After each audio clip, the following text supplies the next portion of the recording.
کہ رشتہ داروں اور مسکینوں اور مسافروں کا حق ادا کرو اور اسراف اور بیجا خرچ کرنے والے نہ بنو۔ بیجا خرچ کرنے والے شیطانوں کے بھائی ہیں، اور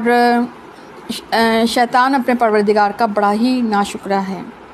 ٹھیک ہے، اب یہاں پر آپ دیکھیں کہ یعنی مال جب آ جاتا ہے نا، جب انسان کے پاس تھوڑا سا بھی زیادہ، تو انسان ہے نا خرچ کے معاملے میں بالکل لاپرواہ ہو جاتا ہے۔ تو انسان کو اس بات سے روکا گیا، اور آپ کو یاد ہے کہ حدیث میں آتا ہے کہ 5 چیزوں کے جواب دیے بغیر ایک انسان کے قدم ہل نہیں سکیں گے۔ ان میں 2 سوال تو مال کے آئیں گے، مال کمایا کہاں سے، اور مال خرچ کہاں پہ کیا، اور عمر کن کاموں میں لگائی، اور جوانی کن کاموں میں لگائی، اور جو علم حاصل کیا تھا اس پر عمل کتنا کیا۔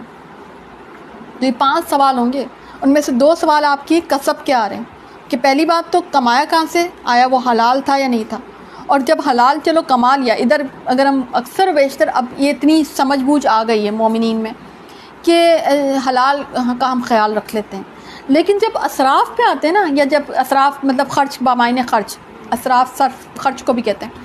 تو جب اخراجات پہ آتے ہیں یا خرچ کرنے پہ ہم آتے ہیں نا، یا تو اس وقت جو ہے نا ہم یہ بھول جاتے ہیں کہ حلال جو ہے خرچ کہاں ہے اور حرام خرچ کہاں ہے۔ یعنی یہ میرا خیال ہے ٹاپک، یا یہ شاید ورڈ ہی ہمیں شاید پہلی دفعہ ہی پتہ چلا کہ حلال خرچ اور حرام خرچ کیا ہے۔ ہم اس بات کو سوچتے ہی نہیں ہیں۔ ہم کہتے کوئی بات نہیں، خواہشات پہ خرچ کر لو، کوئی بات نہیں، عید آ رہی ہے چلو 10-20 جوڑے پڑیں، کوئی بات نہیں، ایک اور جوڑا آئے گا، کیونکہ عید تو ہو ہی نہیں سکتی ہماری، عید آ رہی ہے اب تو ہم نے یہ بھی چیز لینی ہے، اب تو ہمیں مطلب ہمارے یہاں کس قسم کے کانسیپٹ، یہ چیز ہونی چاہیے، وہ چیز، ہماری خواہشات کے اوپر ہم خرچ کر رہے ہوتے ہیں۔ اس کی وجہ سے ہماری نیڈس کے اوپر جو خرچ ہیں وہ ہمارے پیچھے رہ جاتے ہیں، اور پلس نیڈس پہ ہی جب نہیں ہوں گے تو پھر دین پر تو ہم کیا خرچ کریں گے،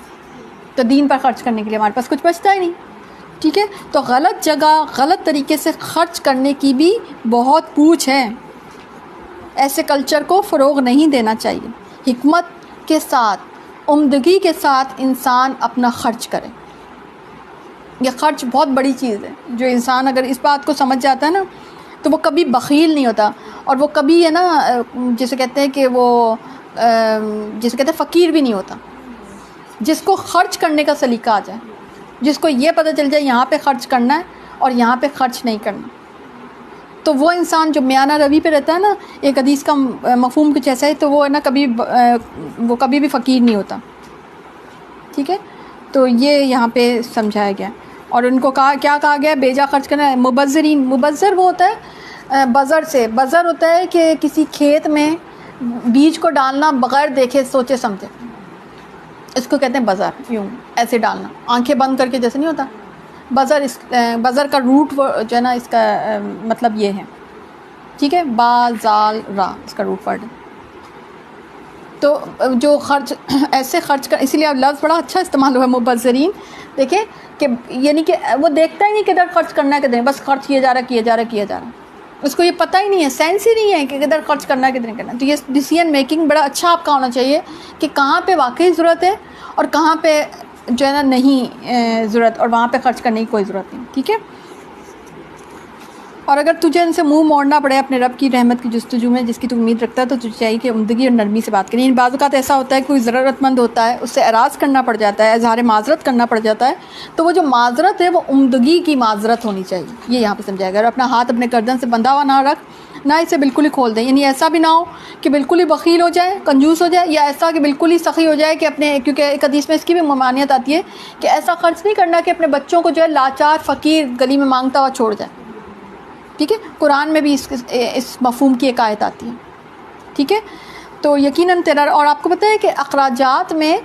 آپ کے نا پیمانے ہوتے ہیں۔ جب آپ خرچ کی بات ہوتی ہے نا، اسپیشلی مرد کو حاکم بنایا ہے، یا اگر عورت کو بھی گھر کا خرچ دیا گیا ہے، تو اس میں جو ہے نا آپ کے پیمانے ہوتے ہیں کہ سب سے پہلے کس پہ خرچ کرنا ہے، اپنے گھر کے لوگوں پہ خرچ کرنا ہے، مرد ہے تو اپنی بیوی پہ خرچ کرے گا، صدقہ شمار کیا گیا، اسی طرح سے اپنے والدین پہ خرچ کرے گا، اپنے بچوں پہ خرچ کرے گا، اس کے بعد اور رشتہ داروں کی بچہ ہے تو اور رشتہ داروں کی بات آئے گی، اس طرح سے اسی ترتیب کے ساتھ۔ لیکن ہمارے ہاں یہ پیمانے بڑے غلط ہیں، وہ اپنی چوائس سے خرچ کرتے ہیں۔ ہمارے لوگ اللہ کی چوائس سے خرچ نہیں کرتے ہیں بلکہ اپنی چوائس سے خرچ کرتے ہیں، اسی لیے خرچ کے معاملے میں ہم گناہ گار ہو رہے ہوتے ہیں۔ مطلب کتنی عجیب بات ہے نا کہ یہ تو وہ چیز ہے جو اللہ تعالیٰ نے ہمیں، اللہ تعالیٰ نے مال کو خیر کہا ہے، اور ہم اس خیر کے معاملے میں بھی گناہ گار ہو رہے ہیں کیونکہ ہم نے صحیح جگہ پہ خرچ ہی نہیں کیا۔ ٹھیک ہے نا.